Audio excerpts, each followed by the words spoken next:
കുറെ അധികം പേര് CPO WCPO കട്ട് ഓഫ് എത്രയായിരിക്കും എന്നുള്ള അന്വേഷണം നടത്തുന്നുണ്ടായിരുന്നു.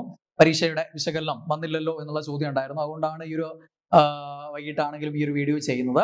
അപ്പം ഇത്തവണ കട്ട് ഓഫ് കഴിഞ്ഞ തവണത്തെക്കാളും ഇത്തിരി കൂടാനുള്ള ഒരു സാധ്യത കാണുന്നുണ്ട്. കാരണം പരീക്ഷ സാധാരണഗതിയിൽ ഇപ്പൊ സ്വാഭാവികമായിട്ടും പരീക്ഷ ഇത് നിങ്ങളെ സംബന്ധിച്ച് ഇതാണ് കടുപ്പമുള്ള പരീക്ഷ എന്നുള്ളത് തന്നെയായിരിക്കും നിങ്ങളുടെ ഒരു ചിന്ത.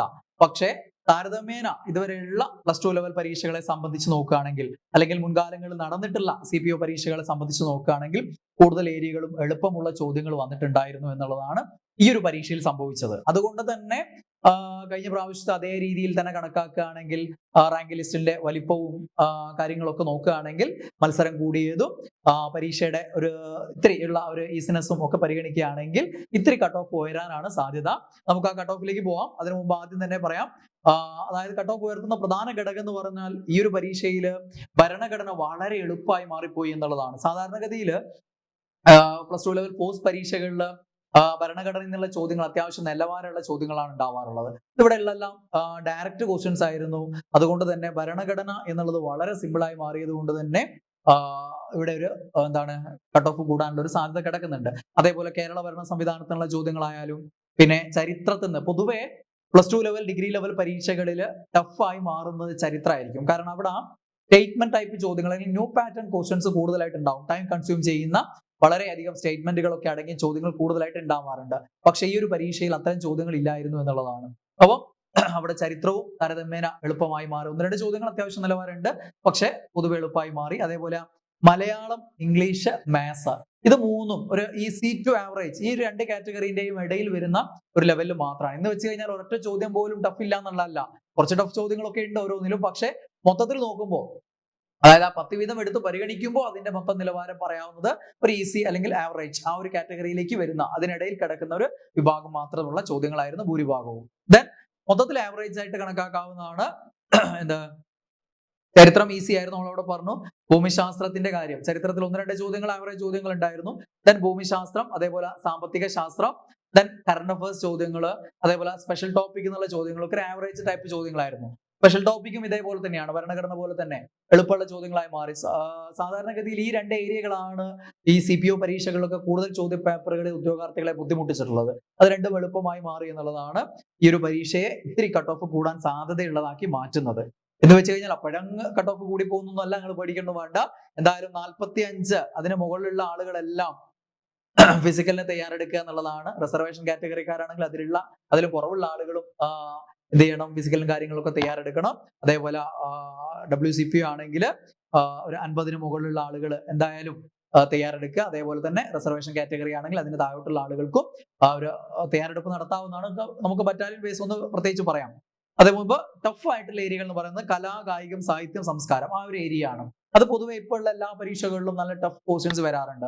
നമ്മൾ കണി കണ്ടിട്ടില്ലാത്ത ആ രീതിയിലുള്ള ചോദ്യങ്ങൾ, നല്ല ഡെപ്തിലുള്ള ചോദ്യങ്ങൾ ഈ ഒരു ഏരിയയിൽ നിന്ന് വരാറുണ്ട്. അതിവിടെ പരീക്ഷയിലും അങ്ങനെയുള്ള ചോദ്യങ്ങൾ തന്നെയാണ് വന്നത്. അതേപോലെ ബയോളജി ചോദ്യങ്ങളും അത്യാവശ്യം നിലവാരമുള്ള നല്ല ചോദ്യങ്ങളായിരുന്നു.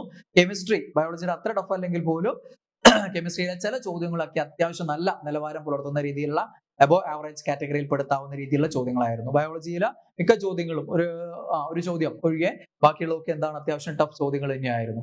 അപ്പൊ ഇതാണ് പരീക്ഷയുടെ ഒരു മൊത്തം സ്ഥിതി എന്ന് പറയുന്നത്. നമുക്ക് മൊത്തം 100 ചോദ്യങ്ങളെ പരിഗണിക്കുകയാണെങ്കിൽ 46 ചോദ്യങ്ങൾ വളരെ ഈസി ചോദ്യങ്ങളായിരുന്നു, 26 ചോദ്യങ്ങൾ ആവറേജ് ടൈപ്പ് ആയിരുന്നു, 28 ചോദ്യങ്ങൾ അത്യാവശ്യം നല്ല നിലവാരത്തിലുള്ള ചോദ്യങ്ങളായിരുന്നു. ടഫ് ക്വസ്റ്റ്യൻസ് എന്ന് പറയാവുന്ന അല്ലെങ്കിൽ അബോവ് ആവറേജ് കാറ്റഗറിയിൽ പെടുത്താവുന്ന ചോദ്യങ്ങളായിരുന്നു. അപ്പൊ ഇത് വെച്ച് നോക്കുകയാണെങ്കിൽ സാധാരണഗതിയിൽ ഈസി ക്വസ്റ്റ്യൻസ് 46 പ്ലസ് ആവറേജിലെ പകുതി 13, അപ്പൊ 59 മാർക്ക്.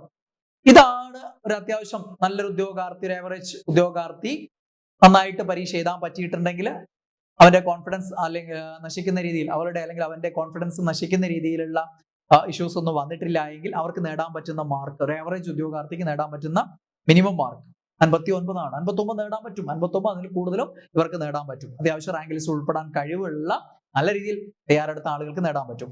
പിന്നെ പരീക്ഷാ ഹാളിലെ സമ്മർദ്ദം കൊണ്ടും പിന്നെ ചോദ്യരീതികളായിട്ടുള്ള ബന്ധമില്ലായ്മ കൊണ്ടും ചില ആളുകൾക്ക് അതേപോലെ തന്നെ ഏതെങ്കിലും 3-4 ചോദ്യങ്ങൾ ആദ്യം കണ്ടിന്യൂസ് ആയിട്ട് അറിയാത്ത ചോദ്യങ്ങൾ വരുമ്പോഴുള്ള ആ ഒരു പരീക്ഷ ടഫാന്ന് തോന്നുള്ള വിലയിരുത്തല്, ഇങ്ങനെയുള്ള പല കാര്യങ്ങൾ കൊണ്ട് ഇതിലും മാർക്ക് കുറഞ്ഞു പോയിട്ടുണ്ട്. ഇത് കിട്ടാൻ അർഹതയുള്ള, ഞാൻ ഈ കാറ്റഗറിയിൽ പെടുന്ന ഒരാളാണല്ലോ എന്നിട്ട് എനിക്കിത് കിട്ടിയില്ലല്ലോ എന്ന് ചിന്തിക്കുന്ന കുറെ ആൾക്കാരുണ്ടാവും. അവരുടെ കാരണം ഇതൊക്കെ തന്നെയായിരിക്കും. അതുകൊണ്ട് നിങ്ങളുടെ മാർക്ക് പലർക്കും കുറഞ്ഞു പോയിട്ടുണ്ടാവാം. അപ്പോൾ ഇത് ഇവിടെ നേടാവുന്ന ഒരു അത്യാവശ്യം നല്ല രീതിയിലുള്ള മാർക്കാണ്, സേഫ് മാർക്കാണ് എന്നുള്ളതാണ്. അതിന് മുകളിലോട്ടും നേടിയ ആളുകൾക്ക് ഇവിടെ ഉണ്ടാവും. എന്ന് വെച്ചാൽ ഇതാണ് കട്ട് ഓഫ് എന്നുള്ളതല്ല നമ്മൾ ഉദ്ദേശിക്കുന്നത്. ഞാൻ ഉദ്ദേശിക്കുന്ന ഒരു കട്ട് ഓഫ് ആണ്. ഇത്രയൊന്നും വരല്ലേ, ഇതിന് താഴോട്ട് വരണമെന്നും നിങ്ങൾ എല്ലാ ആളുകളും ആഗ്രഹിക്കുന്ന ആളുകൾക്ക് ഉൾപ്പെടണം എന്നൊക്കെ തന്നെയാണ് ആഗ്രഹം. പക്ഷേ റിയാലിറ്റി എന്ന് പറയുന്നത് നമ്മൾ പ്രവചിക്കുന്ന സമയത്ത് ആ രീതിയിൽ എടുക്കുമ്പോൾ ഞാൻ ചിന്തിക്കുന്നത് ഏകദേശം ഈ ഒരു കാറ്റഗറിയിൽ വരാനാണ് സാധ്യത. KP1 ഒരു 48നും 54നും ഇടയിൽ വരാനാണ് സാധ്യത. ദെൻ KP2 ഒരു 52നും 58നും ഇടയിലേക്ക് പോകാൻ സാധ്യതയുണ്ട്. അത്യാവശ്യം കട്ട് ഓഫ് ഒരു ഭൂരിഭാഗത്തിന്റെയും 50കളിലേക്ക് കയറി വരാനുള്ള നല്ല സാധ്യതയുണ്ട്. ദെൻ KP3 ഒരു 48 to 54. ദെൻ KP4ൻ്റെത് 50 മുതൽ 56 വരെയുള്ള ഒരു സംഖ്യയിൽ ഏതെങ്കിലും ആവാനാണ് സാധ്യത. Then KP5 46 to 52. Then SAP 52 to 58. KP2 SAPയും ഏകദേശം 52 to 58 ആ ഒരു റേഞ്ചിലാവാം. ദെൻ MSPയും ഏകദേശം അതേപോലെ തന്നെ 58നും 52നും 58നും ഇടയിലാവാം. ദെൻ WCPO കുറച്ചുകൂടെ കൂടാൻ സാധ്യതയുണ്ട്, സ്വാഭാവികമായിട്ടും കൂടാറുണ്ട്, സ്റ്റേറ്റ് വൈഡ് ആണ്. അതുകൊണ്ട് തന്നെ 58 മുതൽ 64 വരെ റേഞ്ചിലേക്ക് പോകാനുള്ള സാധ്യതയുണ്ട്. 60കളിലേക്ക് എത്താനുള്ള ഒരു സാധ്യത ഇത്തവണ നമ്മൾ കാണുന്നുണ്ട് എന്നുള്ളതാണ് തോന്നുന്നത്, പരീക്ഷയുടെ ഒരു നിലവാരം വെച്ച് നോക്കുമ്പോൾ. ഓക്കെ, ഉദ്യോഗാർത്ഥികളുടെ പ്രതികരണങ്ങൾ വെച്ച് നോക്കുമ്പോൾ. പിന്നെ സ്വാഭാവികമായിട്ടും യൂട്യൂബിൽ കമന്റ് ബോക്സിൽ കാണുക, എഴുതിയിട്ട് നമ്മൾ വിചാരിച്ച പോലെ ചെയ്യാൻ പറ്റാത്ത ആളുകളാണ് വാചക കസർത്തുകളുമായിട്ട് കൂടുതൽ നിങ്ങൾ കാണുക എല്ലായിടത്തും. അതുകൊണ്ട് നിങ്ങൾ വിചാരിക്കും പരീക്ഷ എളുപ്പമായിരുന്നു എന്നുള്ളതാണ് സംഭവം. പരീക്ഷ എന്താണ് ഭയങ്കര ടഫായിരുന്നു എന്നുള്ളതാണ് വിചാരിക്കുക. കാരണം അത്തരം ആളുകളാണ് കമന്റ് ബോക്സിൽ അഴിഞ്ഞാടുക. നന്നായിട്ട് പഠിച്ചവരും നന്നായിട്ട് മാർക്ക് നേടിയവരും ഇതിനൊന്നും നിൽക്കുന്നുണ്ടാവില്ല, അവരവരുടെ വഴിക്ക് നടക്കുന്നുണ്ടാവും, ഇതിനുള്ള ബാക്കി ശ്രമങ്ങൾ നടത്തിയിട്ടുണ്ടാവും. ഓക്കെ, അടുത്ത സ്റ്റെപ്പിലേക്കുള്ള കാര്യങ്ങൾ നോക്കുന്നുണ്ടാവും. അപ്പൊ എന്ത് തന്നെയായാലും അത്യാവശ്യം നിങ്ങളെ സംബന്ധിച്ച് ഒരു 10-40 മാർക്ക് വരെയൊക്കെ 35-40 ഒക്കെ സ്കോർ ചെയ്യാൻ പറ്റിയിട്ടുണ്ടെങ്കിൽ അതിനർത്ഥം നിങ്ങൾക്ക് ഈ ഒരു പോസ്റ്റ് നേടിയെടുക്കാൻ പറ്റും എന്നുള്ളതാണ്. അതിനുള്ള ശ്രമം തുടരുക. അല്ലാതെ ഇനി അടുത്ത നോട്ടിഫിക്കേഷൻ ഡിസംബറിലല്ലേ എന്നിട്ട് പിന്നെ പഠിക്കാന്നല്ല വിചാരിക്കേണ്ടത്. ഉണ്ടാക്കിയെടുത്ത ഈ ലെവൽ ഉണ്ടല്ലോ, അത് നഷ്ടപ്പെടാതെ ഇനി അങ്ങോട്ടേക്ക് ദിവസവും പഠിച്ചു പോയി കഴിഞ്ഞാൽ ഉറപ്പായിട്ടും അടുത്ത പരീക്ഷകളിലെങ്കിലും മികച്ച റാങ്ക് നേടാൻ സാധിക്കും. ദെൻ അത്യാവശ്യം മാർക്ക് സ്കോർ ചെയ്തവർക്ക് ഈ ഒരു റാങ്ക് ലിസ്റ്റ് ഉൾപ്പെടാനും ജോലി നേടാനും പറ്റട്ടെ എന്ന് ആഗ്രഹിച്ചുകൊണ്ട് ഓക്കെ, നമുക്ക് പിന്നീട് കാണാം. ബൈ.